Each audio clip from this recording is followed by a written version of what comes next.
Solo Traveler here. As of the recording of this video, it is June 1st. The video you are about to see, A Cost of a Solo Trip, was recorded February, the end of February, a very cold morning. I set up and recorded this. And then I got very, very busy.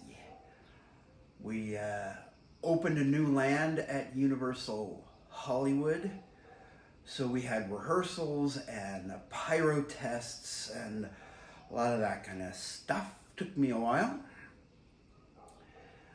And then I did a couple of weeks shooting some color for American Idol. And then another few weeks setting up another show for the Harry Potter land, which will run at the beginning of July, about a month away. So I didn't really have a chance to edit and now post the video that you're gonna see. Well, I guess I should just show this to you. Thanks to my now 230 subscribers, I'm gaining a little bit even without posting much. So thank you for that. Before we see it, if you would be so kind as to like this video. As all of you know, that really helps a new aspiring channel. And for those of you that haven't subscribed, please do. That would be very nice. So now, let's move on to the cost of a solo trip to Walt Disney World. Solo Traveler here. Have you ever considered taking a solo trip to Walt Disney World? Are you considering one? And want a little information about a solo trip? Well, I travel solo often. My first solo trip to Disney World was in 2007. I was one of those, it just took me a long time. I always wanted to go, and but I could never work out the times work out the schedule with friends. So finally in 2007, I just decided, to heck with it, I'm gonna just go. And I had a great time. Typically, I go right after Labor Day. I work on Labor Day, which is a double time day for me.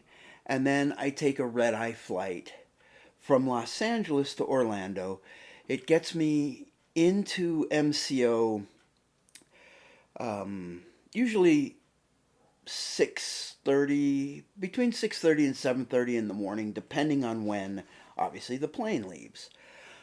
So then I get in first thing and makes a very long day, but I really like it. My last trip was September 2023. Now, I purchased that annual pass in January of 2020 for $1,272. And I first used it in September of 2021. Then I went in December of 2021. And then I finished out that annual pass in September of 2023. And I think that is going to be my last trip to Disney World for a long time. But let's cut to the chase. You want numbers.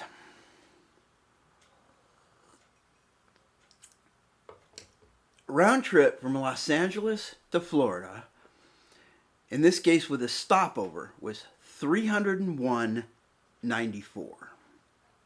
I took a lift from Hollywood to LAX, cost $75. Now, I went to Universal first, but if I hadn't done that, if I had just done right straight to Disney World, I would have taken the Sunshine Flyer both ways.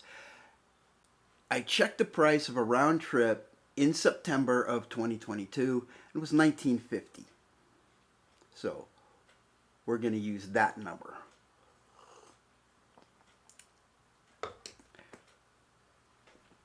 Coming back from Los Angeles, I landed about midnight, and the lift was $90. So instead, I took the Flyaway. It's a bus that goes from LAX to downtown Los Angeles to Union Station, the train station there. That costs $9.75. And then from downtown into Hollywood, it was a $15.85 lift. Saved quite a bit of money there. Transportation total $422.02. I stayed at Pop Century for 10 days, standard room. In this case, boy, they gave me a room as far away as you could possibly get. That total was $1,945.55. So then there's tickets.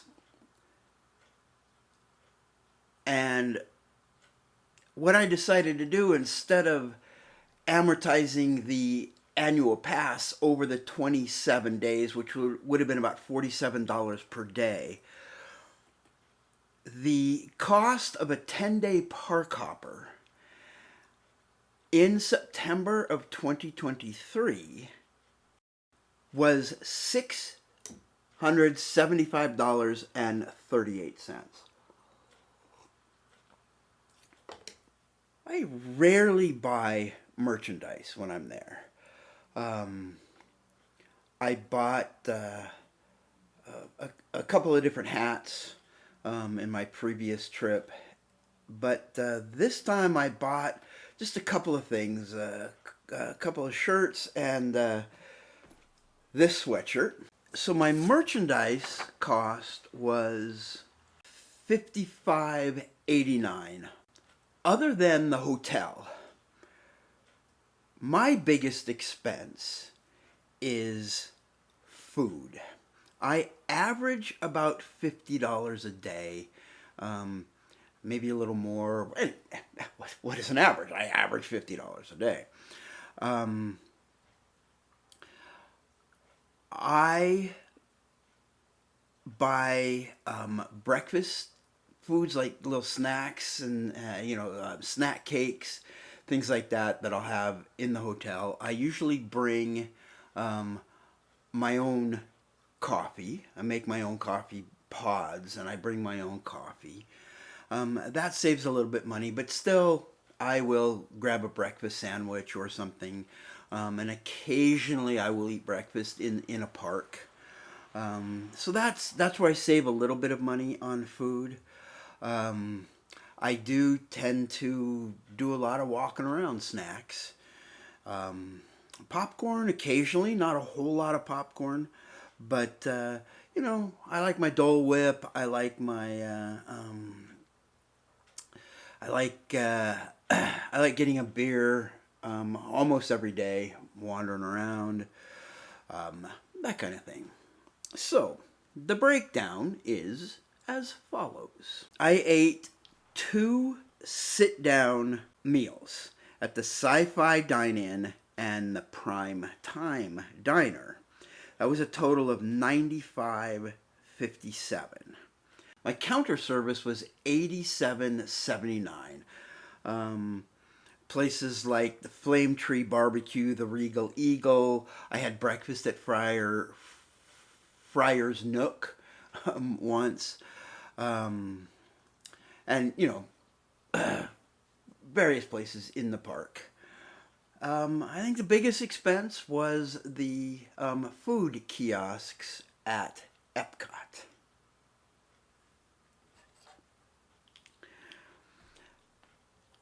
I spent $177.17 at those booths.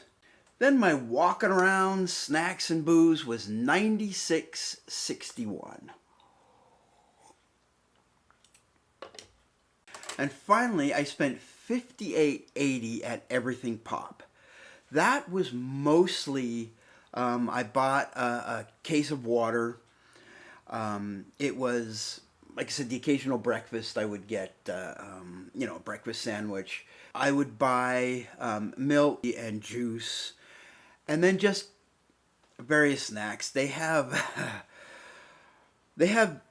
Entenmann's chocolate chip cookies, which for some reason are not available in, I don't know if all of California, but they're not available here in Los Angeles. None of the stores carry them, and ooh, do I love those. That brings my food total to $517.94. And I'm back. So, all in, my trip for 10-day at Pop Century Hotel with the Park Hopper was $3,108.57. Now, if you include merchandise, that was another $55.89. And so that makes a total of $1,164.46. The breakdown is Pop Century, 10 days, $1,954.55. That's $195 a day. My dining was $185.36. The Epcot booths was $177.17. And my snacks were $96.61. Tickets, 10-day Park Hopper, $675.38. Now on that trip, I didn't pay that because that was my last trip on my annual pass. So, as I kind of talked about before, it depends on how you look at it. It was either free because I had paid off in 2 previous trips, or you amortize it over, and I don't remember what the number I came up with.